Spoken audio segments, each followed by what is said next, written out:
नाज़रीन, programme Hyderabad times में आवां जो मेज़बान ज़फ़र हकड़ो ऐं अॼु असां मौजूदु आहियूं हेस्को चीफ वटि मौजूदु आहियूं ऐं अॼु हिकिड़ी अजीब ॻाल्हि थी आहे हेस्को चीफ तरफ़ां ऐं हेस्को जी इंतिज़ामिया जे तरफ़ां त ग्रेड 17 खां 20 ग्रेड जे ऑफिसरनि खां अॼु हलफ़ वरितो वियो आहे सिंध म्यूज़ियम वारे हॉल में, जंहिंमें उन्हनि खां बाक़ाइदा हल्फ़िया इहो चवरायो वियो आहे त जेको आहे सो हू कंहिं बि सार्फ़िन ते को ओवर बिलिंग न कंदा, कंहिं बि माण्हू सां नाजाइज़ी न कंदा ऐं पंहिंजे वक़्त सां ड्यूटी निभाईंदा ऐं जेके बि माण्हू शिकायतूं आहिनि माण्हुनि जूं उहे अवलियत जे बुनियाद ते फौरी तौर ते हल कंदा।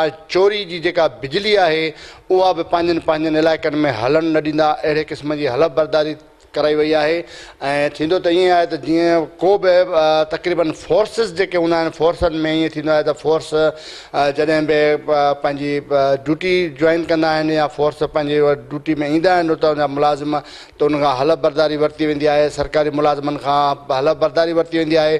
पर चीफ हेस्को रहम अली ओठो साहिबु अॼु हिकिड़ो ज़बरदस्त कारनामो कयो आहे ऐं उन्हनि खां बाक़ाइदा हल्फ़िया तौर इहा शइ वरिती आहे त कंहिं बि माण्हूअ सां सार्फ़िन सां नाजाइज़ी न कई वेंदी।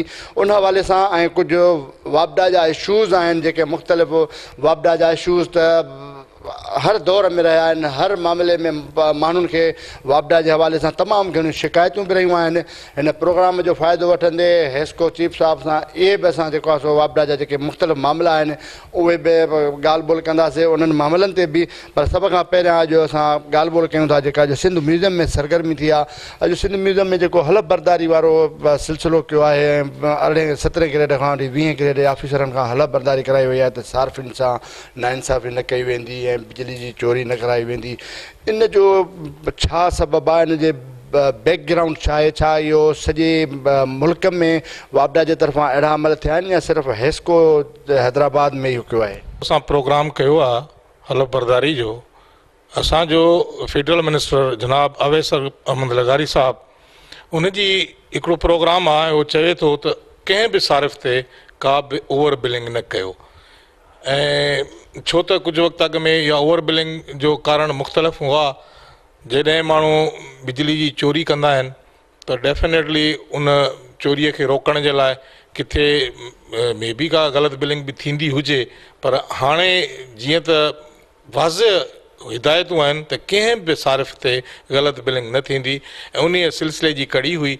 मूं बि पंहिंजे कंपनीअ में, छो त सॼे पाकिस्तान में इहो सिलसिलो हले पियो, ऐं मूं बि पंहिंजी कंपनीअ में जेके असांजा ऑफिसर आहिनि, अॼु जेको मूं प्रोग्राम कयो सो ऑफिसरनि खे गॾु करे ऐं उन्हनि खां अहद वरितो ऐं नेक्स्ट स्टेप मुंहिंजो लोअर फॉर्मेशन्स में हूंदो ऐं उहो बि इनशा ताला 1-2 ॾींहंनि में उहो बि मां अरेंज करे सभई पंहिंजे एम्प्लॉइज़ खे जेको आहे पाबंद कंदुसि त उहे कंहिं बि चोरीअ में मुलसु न हुजनि ऐं कंहिं बि सारिफ़ खे हरू भरू तंग न कर ऐं उन्हनि जा जेके बिल आहिनि उहे सही निकिरनि। जेकॾहिं बिल जी रीडिंग ठीकु हूंदी त बिल बि सही ईंदा ऐं माण्हू वक़्त ते बिल पियारे बि सघंदा ऐं जेकॾहिं टाइम सां रीडिंग पढ़ंदा त माण्हुनि खे ग्रेस पीरियड मिलंदो ऐं उन ग्रेस पीरियड जे अंदरि पंहिंजा बिजली जा बिल पियारे सघंदा। तव्हां सम्झो था त हीअ जेको अॼु हलफ़ बरदारी वारी तक़रीब थी आहे ऐं अॼु ऑफिसरनि खां हलफ़ वरितो वियो आहे, वरी सुभाणे परीहं चओ था त वरी अहिड़ी गैदरिंग कई वेंदी जंहिंमें लोअर जेके मुलाज़िम आहिनि हेठें ग्रेड वारा उन्हनि खां बि इहा शइ थींदी। इन हलफ़ बरदारी खां पोइ वाक़ई इहा शइ थींदी जेके जंहिंजे लाइ हलफ़ खयो थो वञे ऐं वाइदा वचन कया था वञनि, वाक़ई हिन ते अमल थी सघंदो तव्हांजे? अदा असीं सभु ईमान जा पुख़्ता आहियूं। इंसान जेकॾहिं कंहिं वटि ईमान न आहे त पोइ इंसान ई कोन्हे। हर हिकु पंहिंजे पंहिंजे मज़हब ते पको आहे ऐं इंसान खे जेकॾहिं अहद ते पको न आहे त पोइ को इंसान बि न आहे। ऐं इहो असांजो फ़र्ज़ु हुयो ऐं फ़र्ज़ु अवलीन सम्झूं था त असीं बेहसियत मुस्लमान या कंहिं ॿिए मज़हब सां पंहिंजे वचन खे पूरो कयूं ऐं असां वचन जेको आहे ख़ासि तौर असां सिंध जा माण्हू वचन पाड़ींदा आहियूं ऐं इनशा ताला इन वचन ते रहंदासूं। साईं, वापडा खां माण्हुनि खे तमामु घणियूं शिकायतूं रहियूं आहिनि, ख़ासि तौर ते लोड शेडिंग जो त हिकिड़ो मजमूई तौर ते सॼे पाकिस्तान सां मसइलो आहे, पर जीअं ओवर बिलिंग आहे, डिडक्शन आहे या वरी रीडिंग बि मामला थियनि था। कुझु मीटर जेके माण्हुनि जा ख़राबु हूंदा आहिनि ऐं उन्हनि जे करे उन्हनि जी रीडिंग ग़लति ईंदी आहे, पर उन्हनि ते बिल लॻाया वेंदा आहिनि। माण्हू एहतिजाज कंदा, हाणे त खणी थोरी मौसम जे हवाले सां बहितर आहे, पर ऊन्हारे में ख़ुशूसनि तव्हां पाण नोट कंदा हूंदो त सॼी सिंध ऐं हर शहर नंढे वॾे में हर इलाइक़े में एहतजाज हूंदा आहिनि, जलसा जुलूस हूंदा आहिनि, मामला हूंदा आहिनि। इन्हनि खे कहिड़े तरीक़े सां हल करे सघिजे थो जो माण्हू में हिकिड़ो हेस्को या वापडा जे हल्का या वापडा जी पॉलिसियुनि जी हमदर्दी पैदा थिए, माण्हू सम्झनि त वाक़ई इहो चङो अमल आहे ऐं वापडा खे हिकिड़ी सुठी निगाहुनि सां ॾिसनि। हिकिड़ो साहिबु तव्हांजी वॾी महिरबानी। अहिड़े मौज़ू खे छेड़ियो आहे जेको मुंहिंजी दिलि जी तमन्ना आई, त मां इहो अॼु ज़रूरु तव्हां सां डिस्कस कयां, तव्हां सां शेयर कयां। ॾिसो, बिजली जेका आहे उहा अचे थी सॼो बेयर कंडक्टर आहे। सभु कुझु जेका आहे उहो गंगा वहे थी पई, उन गंगा में हर माण्हू जेको आहे कोशिशि करे थो इन में हथु धोऊं। असांजो रुॻो अमले जो ॾोह कोन्हे, असांजे रुॻो ऑफिसरनि जो ॾोह कोन्हे। जेकॾहिं नज़र घुराईंदो इज़ अ न्यूट्रल, तव्हां ॾिसो त हर माण्हू, हर ॿियो माण्हू उहो बिजली चोरी करण खे बिजली जी चोरी खे चोरी नथो सम्झे। जॾहिं माण्हू गुनाह खे गुनाह न सम्झंदो आहे त उन खां पोइ इंतिहा थी वेंदी आहे। असांजो इहो सभिनीनि जो, असां हिन मुआशिरे जा रहंदड़ आहियूं, इन मुआशिरे में सभु रहूं था। जेकॾहिं असीं हिते वेही खुलम खुला चोरी कयूं ऐं असांजे हिन असांजे सूबे जे ॿिन्ही कंपनियुनि जे मथां ॿियनि जी चथर थिए ऐं उहे चवनि त इहे बिजली जा चोर आहिनि, त छा इहो को मुनासिबु आहे?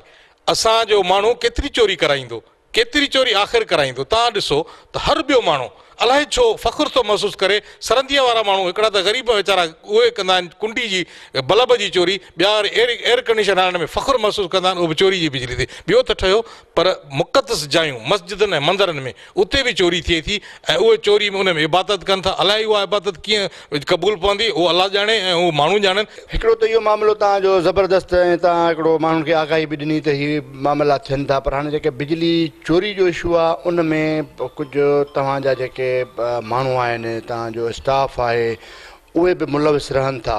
मुख़्तलिफ़ वक़्तनि ते थियो ईअं आहे त मुख़्तलिफ़ CEOs अॻ में ईअं थियो आहे त ॿ 3 माण्हुनि जे ख़िलाफ़ु कार्रवाई कई आहे, ऑफिशियली उन्हनि खे मुअतल कयो वियो आहे, वरी उहे बहाल थिया आहिनि ऐं असुल में उन्हनि जे ख़िलाफ़ु कार्रवाई कई वेंदी ऐं उहे कीअं उनखे रोकथाम करे सघिजे थो? सिर्फ़ु कसमनामा या अहद खणण सां इहे मामला ख़तमु थी सघंदा आहिनि? इन्हनि मामलनि खे कीअं रोकथाम सीरियसली संजीदगी सां जेकॾहिं सोचिजे त इन्हनि माण्हुनि खे तव्हां कीअं था रोके सघो जेके तव्हांजो स्टाफ चोरी थो कराए? ज़फ़र साहिबु, असां वटि END रूल्स आहिनि, कानून क़वाइद आहिनि, ज़ाब्ता आहिनि। उन्हनि कानून क़वाइदनि ऐं ज़ाब्तनि तहत अॻ में बि असां माण्हुनि खे नौकरियुनि मां कढियो आहे ऐं नौकरियूं उन्हनि जूं ख़तमु कयूं आहिनि। के ऑनरेबल कोर्ट जे थ्रू आया आहिनि त कोर्ट जा ऑर्डर असांखे मञणा हूंदा आहिनि ऐं उन कोर्ट जे ऑर्डरनि खे ओबे करिणो हूंदो आहे। उन्हनि जा केस अञा कोर्टनि में हलनि पिया। इंटीरियम ऑर्डर वठी आया आहिनि त उन्हनि खे असां वापसि नौकरियुनि ते रखियो आहे। बाक़ी ॿियनि ते बि प्रोसीडिंग हले पई। असां ईअं कोन त रुॻो कसमनि ते वेठा हुजूं, असीं पंहिंजी कानूनी चाराजोई डेफिनेटली जेको असांजो चवणु न कंदो ऐं वचन पंहिंजो न पालींदो ऐं वचन खां फिरंदो, असां उनखे इहो ई कंदासीं त असां उनखे नौकिरी मां कढंदासीं ऐं कानून ज़ाब्तनि जे तहत नौकिरी में कढंदासीं। ईअं हवा में फायर असां कोन कंदासीं। जिन ते बि असां इंक्वायरी कराए जिन ते साबित थियो उन्हनि खे नौकिरी में रहण जो को हक़ु कोन्हे ऐं उन्हनि खे कानून ऐं ज़ाब्ते तहत नौकिरी मां कढियो वेंदो।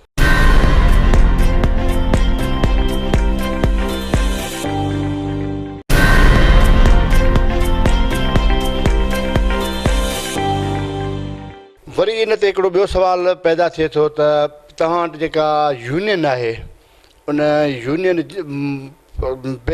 तक़रीबन जेको ॾिठो वियो आहे आमतौर ते त जिथे जिथे यूनियनूं आहिनि उते मुख़्तलिफ़ ऑफिसरनि खे या इंतिज़ामिया खे बाक़ाइदे प्रेशर ज़रिए ख़ामोश करायो वेंदो आहे, उन्हनि खां नाजाइज़ कम बि वरिता वेंदा आहिनि। तक़रीबन यूनियननि जा जेके मिसाल क़ाइमु थिया आहिनि उहे अॼु ताईं जेके साम्हूं आया आहिनि उहे ईअं आहिनि त यूनियननि में जेके उहिदेदार आहिनि उहे हिकु त ड्यूटियूं नथा कनि ऐं जेके बि ही मामला थियनि था गैर क़ानूनी कम उहे यूनियननि जे थ्रू थियनि था। इहो मिसाल कुझु वर्षो अॻ में गुज़िरियल CEO साहिबु हिकु प्रेस कॉन्फ्रेंस में बि चयो, बाक़ाइदे हुन में ममलकती वज़ीर साहिबु वेठल हुयो हिते ई हैदराबाद में थी, हुन ॿुधायो त असांजा वधि में वधि यूनियन जा जेके उहिदेदार आहिनि उहे इन्हनि शयुनि में मुलविस आहिनि। इन हवाले सां तव्हांजो छा चवणु? दादा, जेतिरे क़दुरु हेस्को जो तालुकात असांजा जेकी बि असांजी CBA आहे उन CBA सां कॾहिं बि उन्हनि कंहिं चोर जी हिमायत नाहे कई। उन्हनि हमेशह असां सां गॾु रहिया आहिनि। जॾहिं बि असां को बि एक्शन खयो आहे त उहे असां सां गॾु रहिया आहिनि। हीउ सिलसिलो मूं अॻे इहो ई ज़िक्र कयो त 3 स्टेक होल्डर आहिनि, हिकिड़ो ऑफिसर आहे, हिकिड़ो लेबर आहे ऐं टियों जेको आहे उहो ऑनरेबल कंज़्यूमर आहे।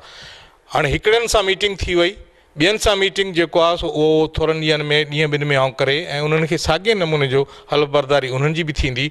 बाक़ी ऑनरेबल कंज़्यूमर जेको आहे कंज़्यूमर ऐं ॿियो चोर, हिकिड़ो कंज़्यूमर आहे ऑनरेबल, उहो असांजे अखियुनि ते, उनजे लाइ असां हमेशह हाज़िर आहियूं। उनजे लाइ आंधी मांझी राति ॾींहुं असीं उन्हनि खे सर्विसिस ॾींदा आहियूं। असांजो कमु सर्विसिस ॾियणु आहे, बिजली बहाल करणु आहे, बिजली ॾियणु आहे, बिजली काटणु न आहे। असां बिजली उन जी काटींदा आहियूं जेको डिफॉल्टर हुजे, उन जी काटींदा आहियूं जेको चोर हुजे। हाणे चोर सां त केर बि साथ कोन ॾींदो। मां हिन मुआशिरे खे वरी बि मुअदबाना अर्ज़ु कंदुसि, अपील कंदुसि त उन्हनि चोर जी निशानदी कनि ऐं चोर खे चोर सम्झनि, उन खे साध न सम्झनि। जॾहिं बि को अहिड़ो मलबो या को अहिड़ो किरंदो आहे, उहो वीचारो कंहिं ग़रीब ते किरंदो आहे, कंहिं शरीफ़ ते किरंदो आहे। आइंदा जे लाइ मां हिन मुआशिरे खे मुअदबाना रिक्वेस्ट कंदुसि त महिरबानी करे चोर खे चोर सम्झो ऐं जेकॾहिं उन में असांजो माण्हू मुलविस आहे त उनजे नाले ॾियण में बि देरि न कनि। ऐं उनखे कोन छॾींदुसि। अच्छा, इन हवाले सां हेस्को जूं सिंध हुकूमत ऐं मुख़्तलिफ़ जेके सरकारी इदारा आहिनि उन्हनि ते बि बकायाऊं रहियल आहिनि। काफ़ी इन ते कोर्टनि ताईं बि मामला वियल हुआ। इलाही सातरा सिंध हुकूमत बि कोर्ट में वई, हेस्को बि वई। हाणे फाइनल हिन वक़्तु छा पोज़ीशन आहे? सिंध हुकूमत उहे बिल बकाया तस्लीम करे थी त वाक़ई असां वटि आहिनि, उहे ॾियण जे मूड में आहिनि या न आहिनि?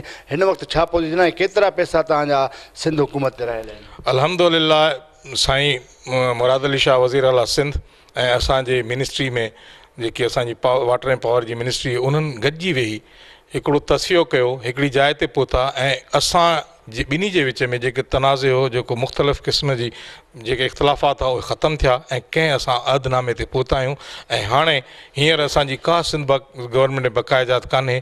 उन्हनि खे असां मीटर लॻाए ॾींदासीं ऐं मीटर जे लाइ सॼो प्रोग्राम तयारु आहे। इंशा अल्लाह ताला मार्च महीने ताईं उहे मीटर लॻी वेंदा, जंहिंमें अधु कंट्रीब्यूशन जेको ख़र्चो आयो आहे उहो सिंध गवर्नमेंट कयो आहे ऐं अधु असांजे महकमो बर्दाश्त कंदो, असांजी कंपनी बर्दाश्त कंदी। उनखां पोइ असांजो को डिस्प्यूट कोन्हे, हींअर बि कोन्हे ऐं आइंदा बि डिस्प्यूट कोन हूंदो। फेडरल गवर्नमेंट सां त अॻे ई असांजो को डिस्प्यूट कोन्हे को। सिंध गवर्नमेंट जेको बि असां तय कयो आहे उहे पैसा हर महीने असांखे वक़्त सिर मिलनि पिया ऐं असांजो को हींअर ताईं को डिस्प्यूट कोन्हे को। माना उहो किस्तुनि जी सूरत में तव्हांखे मिलनि था? जेके बि सिंध हुकूमत जा इदारा आहिनि उहे तक़रीबन छा था सम्झो 50% तव्हां वटि अची वई आहे पेमेंट या अञा? न, असां तक़रीबन पेमेंट आहे, बसि कुझु 2-3 महीननि जी पेमेंट रहे थी, बाक़ी हूअ असांजी पेमेंट रेगुलरली अचे पई ऐं असांजो को तनाज़ो कोन्हे को। हिन वक़्तु हैदराबाद में HD ऐं वासा जो बि इशू हलंदड़ हो, उनखां अलावा बि उन जे हवाले सां बि कुझु? उहो बि को अहिड़ो कोन्हे। तव्हां काफ़ी ॾींहंनि खां ॾिसंदा हूंदव त कंहिं क़िस्म जो को गवर्नमेंट कनेक्शन न काटियो वियो आहे। हिन जो मक़सदु आहे त असांजे विच में के इख़्तिलाफ़ात कोन्हनि ऐं बिजली जा बिल जेकी असां ॾियूं पिया उन्हनि जी पेमेंट थिए पई रेगुलरली। मतिलबु साईं जेके असांजा इबादत गाह आहिनि, जीअं तव्हां सवेर मस्जिद जी ॻाल्हि कई, मंदरनि जी ॻाल्हि कई या गिरजा घर आहिनि, इबादत गाहूं आहिनि, उन्हनि जे लाइ का तव्हांजे कानून में या तव्हांजे कंहिं इंतिज़ामी मामले में आहे गुंजाइश त उन्हनि खे या डिस्काउंट ॾिजे या फ्री हलाइजे? अहिड़ी का शइ आहे जो उन्हनि खे माण्हू अवेलेबल? न, त असांजे कानून मूजिबि का बि अहिड़ी गुंजाइश कान्हे का। असीं उन्हनि खे इहो आहे त असीं उन्हनि खे मीटर जेके आहिनि उहे फ्री ऑफ कास्ट ॾींदासीं पहिरें सट में। बाक़ी बिजलीअ जा जेके बिल आहिनि उहे उन्हनि खे पियारणनि, जेतिरा मीटर ते ईंदा उहे असां उन्हनि खे टेरिफ जी रिआयत आहे उहा असां ॾींदा आहियूं, जेका कानून मूजिबि आहे उहा ॾींदा आहियूं। बाक़ी का बि अहिड़ी का रिलीफ न आहे।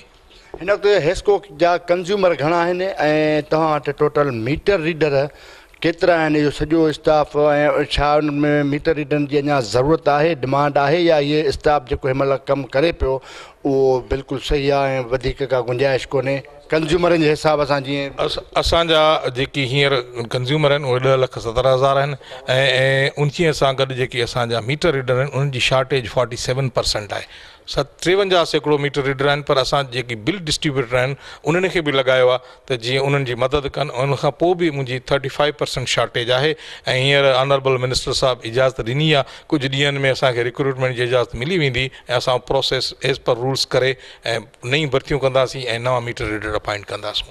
अच्छा, बिजली जी हिन वक़्तु छा पोज़ीशन आहे? बिजली जी जेका पाण वटि ठहे पई ऐं केतिरी हिन वक़्तु असांखे ज़रूरत आहे ऐं इस्तेमाल में केतिरी आहे? ऐं लोड शेडिंग जो जेको सिलसिलो आहे उहो अञा ताईं जारी रहंदो या उन में का फ़र्क़ु पवंदो? अदा हींअर ताईं असांजे मुल्क में जेका बिजली पैदाइश थिए थी, जेका डिमांड आहे उनखां वधीक पैदा पई थिए। असांजे हेस्को में, सेप्को में, केस्को में, पेस्को में जेकी कंपनियूं आहिनि, पिशावर आहे, सिंध जूं 2 कंपनियूं आहिनि, कोयटा आहे, ऐं उन KPK जी बि हिकिड़ी ॿी कंपनी आहे टेस्को। इन्हनि में रवायत कुझु मुख़्तलिफ़ आहे। इहे असां बिजली वठंदा आहियूं कंहिं NPCC खां, ऐं उन्हनि खां जॾहिं बिजली असां वठंदा आहियूं त असांखे उहे पैसनि ते ॾींदा आहिनि, बिजली मुफ़्त में कोन ॾींदा आहिनि। जॾहिं असां वठूं था, असांजी ओगाड़ी जेका आहे उहा 70 खां 75 सैकड़ो आहे, ऐं असांजी जेका चोरी आहे उहा बि 30 सैकड़ो आहे। इन्हनि ॿिन्ही खे मिलायूं था त 50 सैकड़ो खां मथे असांजा लॉसिस थियनि था। जंहिं कारोबार में नुक़सानु थींदो हुजे त उहो दुकानु बंदि ई करिणो पवंदो आहे, उहो कारोबार बंदि ई करिणो पवंदो आहे, हलंदो न आहे। ऐं वरी बि मुआदबाना गुज़ारिश कंदुसि पंहिंजे सार्फ़िन खे त वक़्तु सिर पंहिंजा बिजली जा बिल पियारनि, चोरी खां पासो कनि, त जीअं इहो जेको बिजली में ख़लल आहे उहो इन करे आहे त माण्हू बिजली जी चोरी था कनि ऐं बिजली जा बिल नथा पियारनि। जे पियारनि त आउं उनखे 24 कलाक बिजली ॾियण लाइ तयारु आहियां। नाज़रीन, CEO हेस्को रहमल योठो साहब जूं अवां ॻाल्हियूं ॿुधियूं। उनजो चवणु आहे त बिजली जी जेका पैदावार आहे उहा असां वटि तमामु घणी आहे, पर जेका बिजली जी चोरी आहे उनजे करे शॉर्टेज थिए थी, लोड शेडिंग ऐं ॿिया जेके बि मामला थियनि था उनखे रोकण जी सख़्तु ज़रूरत आहे। ऐं हैदराबाद में जेको हलफ़ बरदारी थी आहे 17 ग्रेड खां 20 ग्रेड ऑफिसर जी, उनखां पोइ जेके हेठियों अमलो आहे उन्हनि जी बि हलफ़ बरदारी तक़रीब मुनक़िद कई वेंदी हैदराबाद में ई, ऐं कोशिशि कई वेंदी त जेका बिजली जी चोरी आहे या जेके सार्फ़िन सां जेका नाइंसाफ़ी थिए थी मुख़्तलिफ़ मामलनि ते, ख़ासि तौर ते ओवर रीडिंग बिलनि जी जेका थिए थी मीटर जी, उन्हनि हवाले सां या डिडक्शन बिल या जेके नाजाइज़ उन्हनि ते ॾंड हणनि था, उन हवाले सां कसमनामे जी तक़रीब अञा बि कराई वेंदी। हेठे अमले खे बि उन में शामिलु कयो वेंदो। हलूं था वरी हैदराबाद जे मुख़्तलिफ़ शहरनि, वापारियुनि ऐं मुख़्तलिफ़ मकतब फ़िक्र सां तालुक़ रखंदड़ माण्हुनि वटि, उन्हनि सां बि ॻाल्हि ॿोल कयूं था त हीअ जेको हलफ़ बरदारी वारी तक़रीब थी आहे उनखे कीअं था ॾिसनि, ऐं मजमूई तौर ते बिजली जा जेके मामला आहिनि, वापडा जा मामला आहिनि, उन्हनि खे कीअं था ॾिसनि। हलो त तव्हांखे पब्लिक सां ॻाल्हि करें था। त हेस्को जे CEO सां अवां ॻाल्हि ॿोल ॿुधी, ऐं हेस्को जो CEO जो चवणु हुयो त जेका हलफ़ बरदारी तक़रीब थी आहे जंहिंमें माण्हुनि सां नाइंसाफ़ियूं न थियण जो वापडा जे मुलाज़िमनि हलफ़ खयो आहे, उन हवाले सां ॻाल्हि खे अॻिते वधायूं था। ऐं हिन वक़्तु इन सिलसिले में ॻाल्हि ॿोल कयूं था हैदराबाद जो सीनियर सहाफ़ी आहे हुसैन भाई, उन सां ॻाल्हि ॿोल कयूं था त हीअ जेको हलफ़ बरदारी तक़रीब थी आहे हेस्को जे चीफ 17 ग्रेड खां वठी 20 ग्रेड जे ऑफिसरनि खां हलफ़ वरितो आहे त सार्फ़िन सां का बि नाइंसाफ़ी न थींदी, ओवर बिलिंग न थींदी, ऐं जेको आहे सो ॿिया मामला न थींदा। उन हवाले सां ॻाल्हि ॿोल हुसैन भाई, ये कल चीफ हेस्को ने हलफ़ बरदारी की तकरीब मंगाई थी सिंध म्यूज़ियम में, और वहाँ पे हलफ़ बरदारी हुई है कि सार्फिन से नाजायज़ी नहीं की जाएगी।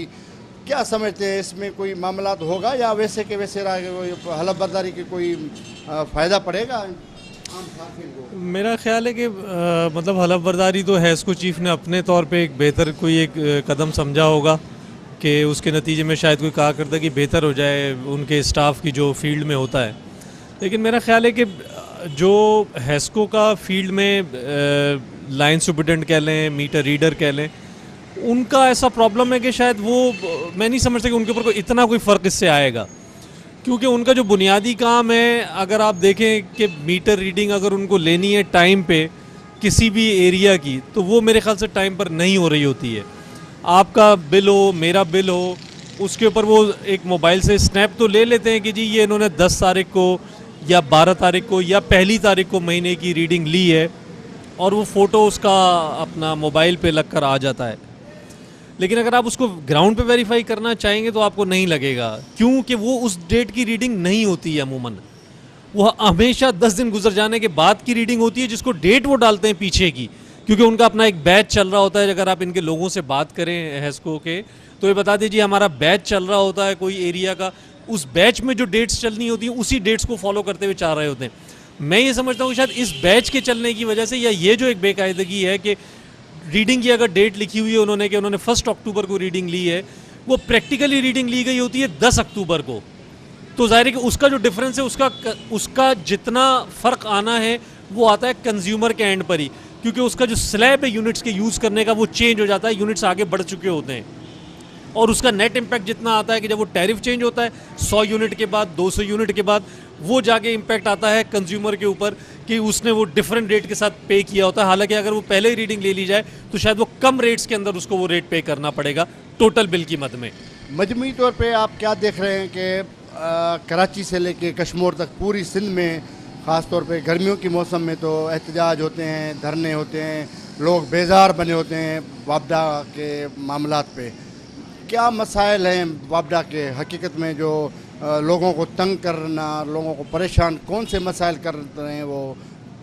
देखिए ना, इसमें सबसे बड़ा मसला तो हैस्को का अपना लीकेजेस का है कि लीकेजेस यानी अगर उनकी पावर कंजम्पशन किसी सर्टेन एरिया के अंदर जितनी है उसके अगेंस्ट उनकी रिकवरी नहीं है। अब अगर उसके अगेंस्ट रिकवरी नहीं है तो वो जितनी कंजम्पशन है उसके यूनिट्स को वो किसी ऐसे एरिया के अंदर ज़रूर एडजस्ट करेंगे या किसी ऐसे कंज्यूमर पर ज़रूर एडजस्ट करेंगे ताकि उनकी वो लीकेजेस कंट्रोल हो, उनके यूनिट का कंजम्पशन पूरा हो जाए और उनका अपना जो रेवेन्यू लॉस है वो पूरा का पूरा हो जाए, नंबर एक। दूसरा ये कि इनका अपना जो सिस्टम है वो इतना ज़्यादा बोसीदा और इतना ज़्यादा आउटडेटेड हुआ है कि उसकी रिहेबिलिटेशन जब तक नहीं होगी इनकी अपनी लीकेजेस भी कवर नहीं होंगी और जो पावर सप्लाई का मामला है वो भी बेहतर नहीं होगा। ये चीज़ें तो बेहतर हो नहीं सकी हैं। इन्होंने अपने जो नए मीटर्स जो लगा दिए जिसके बारे में कंज्यूमर्स की जनरल कंप्लेंट है कि जो डिजिटल मीटर्स हैं वो गैर मामूली तौर के ऊपर जो पहले मीटर लगे हुए थे उनसे ज़्यादा तेज़ चलते हैं और उसका रेट ना सिर्फ वो ज़्यादा तेज़ चलते हैं, उसके ज़्यादा तेज़ चलने के नतीजे के अंदर कंज्यूमर को जो यूनिट्स की कंजम्पशन है वो ज़्यादा देनी पड़ रही होती है। तो ये अपने जब तक सिस्टम को ओवरऑल नहीं करेंगे, अपने सिस्टम को बेहतर नहीं करेंगे, अपनी लीकेजेस को कंट्रोल नहीं करेंगे, ये चीज़ें दुरुस्त नहीं हो सकती।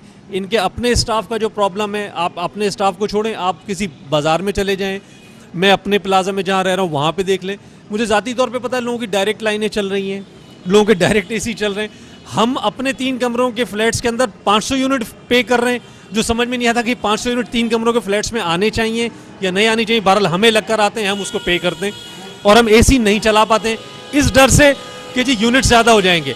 हम एहतियात भी करें तो भी 500 यूनिट देने पड़ रहे होते हैं, लेकिन आपके साथ ही आपको ऐसा लगेगा कि 2-2 AC चल रहे हैं, एक AC चल रहा है, वहाँ कोई बिल का पता ही नहीं, उसको कौन कंट्रोल करेगा? वो जाहिर है कि ऐसा तो नहीं है कि उस मुताल्लिका लाइन सुपरिटेंडेंट को या उस SDO को या जो भी दीगर स्टाफ है फील्ड का उसके इल्म में ना हो। सीनियर सहाफ़ी हुसैन भाई जो अवां ॻाल्हियूं ॿुधियूं ऐं हाणे हलूं था वरी कुझु वापारी अॻुवान ॾे ऐं आम माण्हुनि सां ॻाल्हि ॿोल करियूं था त हीअ जेको हलफ बरदारी वारी तक़रीब थी आहे उनखे कीअं था ॾिसनि, हीअ मजमूई तौर ते जेको वापडा सां लाॻापियल माण्हुनि जा मसइला आहिनि उहे हल कीअं थी सघनि था, उनजे हवाले सां शहर जे मुख़्तलिफ़ माण्हुनि सां तव्हांजी ॻाल्हि ॿोल करायूं था।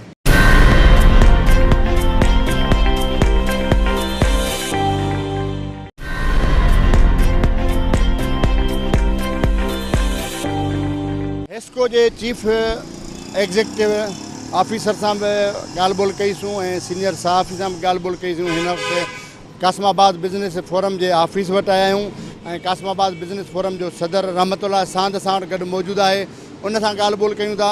रहमतुल्लाह साहिबु, हैस्को चीफ पंहिंजे मुलाज़िमनि खां 17 ग्रेड खां वठी 20 ग्रेड जे ऑफिसरनि खां हलफ़ वरितो आहे त कंज्यूमरनि खे नाजाइज़ बिल न हणंदो, नाजाइज़ डिडक्शन न हणंदो ऐं माण्हुनि सां जेको तव्हांजो बिहेवियर आहे उहो सुठो रखंदो, रुश्वत न वठंदो ऐं गैर क़ानूनी जेके कनेक्शन आहिनि उहे फिल फोर ख़तमु कराईंदो।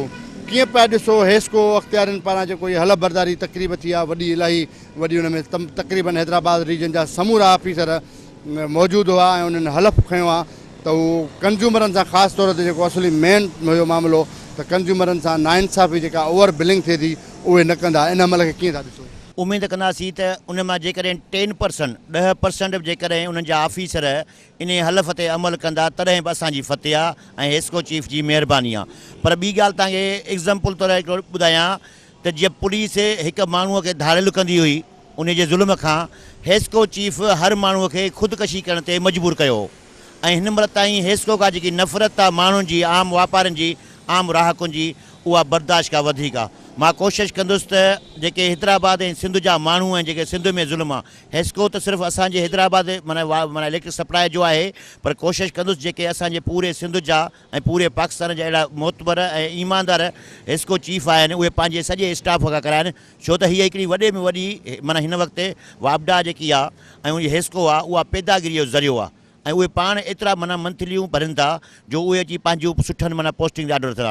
पर हिन मां सम्झां थो हिन ऑर्डर खां पोइ हैदराबाद मां कम से कम उहे करप्ट ऑफिसर निकिरण ते मजबूर थींदा। तव्हां ॿुधायो त वापडा जा कहिड़ा मसइला आहिनि माण्हुनि सां, छा थो थिए माण्हू जो परेशान आहिनि हेॾो सारो बिजली जे बिलनि खां, छाजे लाइ?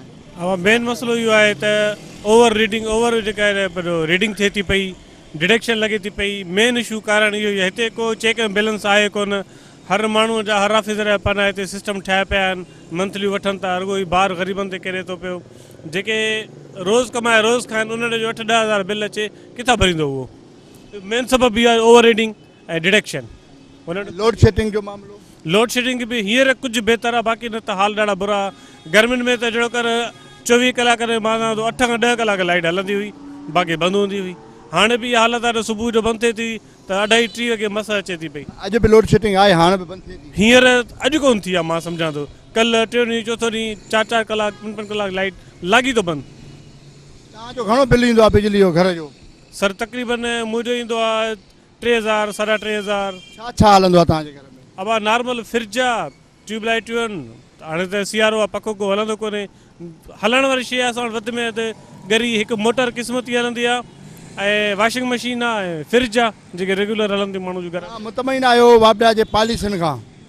हींअर ताईं त काॾी पॉलिसी वाज़े कोन्हे जंहिंमें मुतमइन थियूं। का पॉलिसी अचे वाज़े थिए त बिल्कुलु इनशाला ॾिसंदासीं छा आहे, त पोइ उन सां छा था सम्झो हेस्को अख़्तियारनि जेके ऑफिसर आहिनि 17 ग्रेड खां वठी 20 ग्रेड ताईं, उन्हनि खां हलफ़ बरदारी कराई आहे, हलफ़ वरितो आहे त सार्फ़िन जे मथां जेको आहे सो वाधू बिल न लॻंदा, डिडक्शन न लॻंदी, बिहेवियर तमामु सुठो रखिणो आहे अमलदारनि खे, ऐं माण्हुनि खे वधि खां वधि सहूलियतूं ॾियणियूं आहिनि, ऐं उनखां अलावा चोरीअ जी बिजली उन्हनि जे इलाइक़नि में न हलंदी। इन हलफ़ बरदारी तक़रीब खे कीअं था ॾिसो? वाक़ई अमल थींदो या माण्हुनि जा मसइला उअं ई हूंदा? सभु कुझु हिननि जे वस में आहे, जेकॾहिं चाहिनि त सभु कुझु थी सघे थो, ऐं स्टेट या इंतिज़ामिया जे वस में छा न आहे। पर ॻाल्हि इहा आहे त रुॻो मथियां जेके ऑफिसर आहिनि उहे त इनवॉल्व न आहिनि, हेठि बि त लॾो सॼो जेको आहे उहो बि त इनवॉल्व आहे न। ॿियो कल्ह मूं वेठे TV ॾिठी त कराचीअ में जेको आहे जेके बि मीटर लॻल आहिनि उन्हनि जा रिमोट सिस्टम वरी उन्हनि जे हेड ऑफिस में न, ऐं उतां उहो रिमोट सिस्टम जे ज़रिए हर मीटर ते 200-300 यूनिट मथे था, माना रिमोट खे हलाइनि था, त अहिड़ा के डिजिटल मीटर आया आहिनि त उहो 200-300 यूनिट हर के ते मथे अची था वञनि। त हिकु जदीद तरीक़ा आहिनि। मतिलबु इहो डिजिटल मीटर आहे, उहो उनजी ओतिरी स्पीड रखनि। मीटर घर जी हले हिकिड़ो 100 यूनिट, पर हू हले थो 200 यूनिट, त हाणे ग़रीब माण्हू किथां भरे सघंदो? ॿी ॻाल्हि इहा आहे त बिजली तमामु घणी महांगी आहे। महांगीअ जे नतीजे में 15 रुपया 16 रुपया यूनिट थो पवे, ऐं वरी जीअं पोइ तीअं वरी 49-50 यूनिट खां मथे हले थो त वरी ओतिरो वधीक, वरी 100 यूनिट खां मथे हले थो त ओतिरो वधीक। हाणे तव्हां नॉर्मल तरीक़े सां रुॻो घर में भली AC बेसी बि न हलायो, रुॻो पाणीअ जो मोटर हुजे, वॉशिंग मशीन हुजे, इस्त्री हुजे, ऐं पखा हुजनि, बल्ब हुजनि, रुॻो इहे हलायो, तॾहिं बि घटि में घटि 7,000-8,000 रुपया बिल जेको आहे सो महीने में ईंदो। हाणे हिकिड़े माण्हूअ जी पघार हुजे 30,000 रुपया, ऐं उनजो बिल हुजे 8,000 ऐं 10,000 रुपया बिजली जो बिल, उहो काॾां भरे सघंदो? त पहिरीं त हिननि खे इहो सोचणु खपे त इहो जेको एॾो बिल आहे उन यूनिट घटायो। सॼी दुनिया में बिजली जेका आहे सा उहा सस्ती आहे, पर हिते उहा बिजली जेका आहे सा उहा महांगी आहे। कमर्शियल यूनिट त 20 रुपया 25 रुपया थो पवे पियो, ऐं घर में जेको आहे हर नंढड़ो घर जेको आहे न उहो बि घटि में घटि 300 यूनिट त हलाईंदो हूंदो न, 200-250 यूनिट त हलाईंदो। हाणे 250-300 यूनिट हले थो, उनजो बिल त 7-8 हज़ार रुपया अचे थो। तंहिं हूंदे बि हिननि खे सिस्टम ठीकु करिणो पवंदो, ऐं जेकॾहिं हीउ सिस्टम ठीकु न कंदा त पोइ चोरी बि वधंदी, ऐं ॿिया धंधा बि वधंदा, ऐं माण्हू ज़ाहिर आहे पैसा कोन पियारे सघंदा। माण्हू जो परेशान हूंदा आहिनि, सदाईं वापडा वारनि जे ख़िलाफ़ु एहतजाज थींदा आहिनि, धरना लॻंदा आहिनि, मसइला कहिड़ा आहिनि? दादा मसइला इहे आहिनि की वापडा वारनि खे माना ओचितो हिकिड़ो झटको थो पए, जेको उहो सुम्ही 10 सालनि खां पोइ 5 सालनि खां पोइ उथनि था। त हिन खां PTCL वारनि जो बि तव्हां सिस्टम ॾिसो कि अगरि जो बिल अगरि वधी थो वञे त उन टाइम लाइट कट था थियनि, बिल अॻियां वधण ई कोन था ॾियनि। हिते ई सालनि खां ई अचनि कोन था, अचनि था त हिकिड़े टाइम था अचनि था, पोइ पूरी पेमेंट करे ॾियो। हाणे जेको 8-10 सालनि खां जो बिल पेड ई कोन्हे, त उन रक़म थी थिए 4-5 लख रुपया। 4-5 लख रुपया उहो एट ए टाइम ते त कोन भराईंदो न। घटि में घटि अगरि तव्हां हलफ़ कयो आहे हर ॻाल्हि कई आहे, त पोइ माण्हुनि खे रिलीफ बि त ॾियो न तव्हां।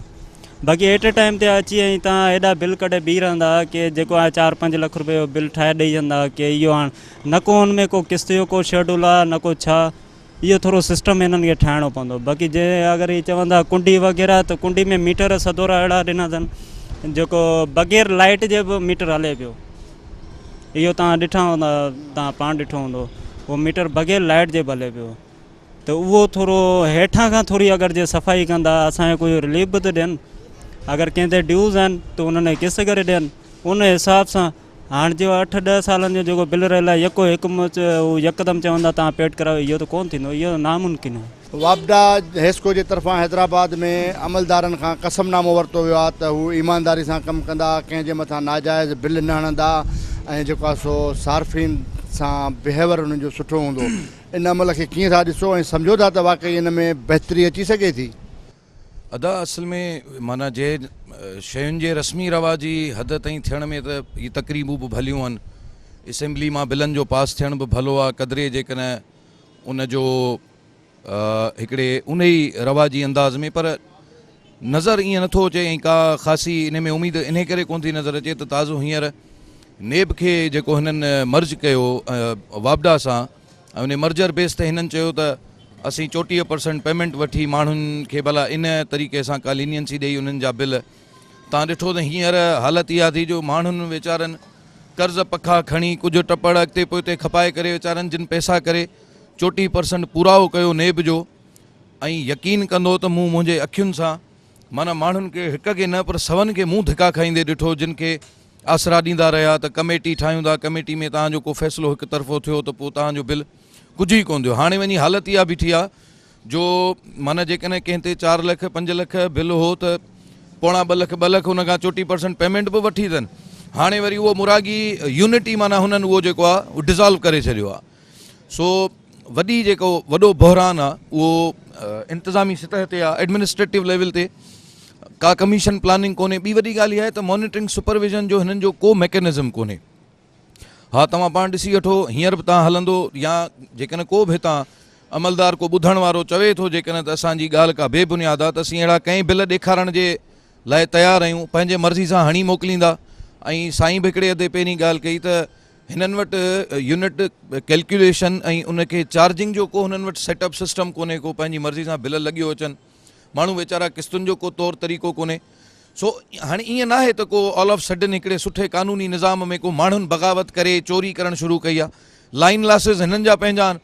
पोइ थिए इहो थो जो किथे फैक्ट्री जे मालिकनि ताईं 25 लख जो बिल आहे त उन जे पूराए जे लाइ पोइ हेठि असां पारां ग़रीब माण्हू उन्हनि खे कंहिंखे लख, कंहिंखे 20,000, कंहिंखे 35,000 उहो लाइन लासिस पूरे कराइण ख़ातिर पोइ इहे सभु माना कयो वञे थो, जेको बहरहाल ओवरऑल ॾिसजे। बाक़ी हलफ़ बरदारी ने तक़रीब मां असांखे माना का ख़ासि उमेद नज़र कोन थी अचे।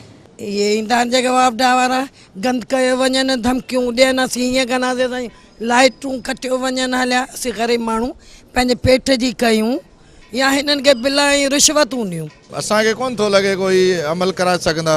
हिस्को अमलदार हिन ते चीफ साहिब हिननि ते अमल कराए सघंदो, छो जो हिननि जा बुनियादी वॾे ऑफिसर खां वठी लाइनमैन ताईं सभु चोर आहिनि। हीअ चोरी कराईंदा आवाम खे हथ सां, आवाम चोर कान्हे, हीअ चोरी था कराइनि, हीअ बदमाशियूं कनि था, आख़िर में FIR माण्हुनि ते कटराईंदा। हींअर हिन जो तसलसल इहो आहे, हिननि कल्ह ऐलान कयो आहे अॼु राति 3 बजे खां 11,000 कटल आहे। अली प्लेस गाड़ी, सीधी गुड गाड़ी, यका इलाइक़ा बंदनि ऊंदाई में, इहो हिन जे हलफ़ जो नतीजो निकितो आहे। हाणे इन पोज़ीशन में वापडा कीअं ई कसम खणाईंदी, कीअं चोर कॾहिं कसम सचो खणंदो आहे साईं? इहे सभु कूड़ा आहिनि, फराडी आहिनि, ईअं ई मुल्क खे पंहिंजे वापडा खे तबाह कयो वेठा आहिनि।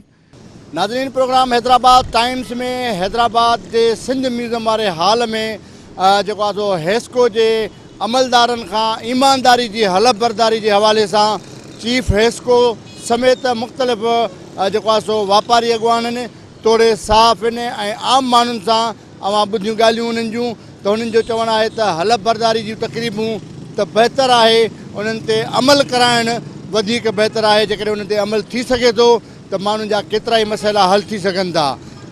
प्रोग्राम जो टाइम पुॼाणी ते पहुतो आहे। मथे हफ़्ते ताईं वरी कंहिं ॿिए प्रोग्राम में कंहिं ॿिए मौज़ू सां मिलंदासीं। तेसिताईं पंहिंजे मेज़बान ज़फ़र हिकिड़ो खे ॾींदा इजाज़त। सदाईं गॾु।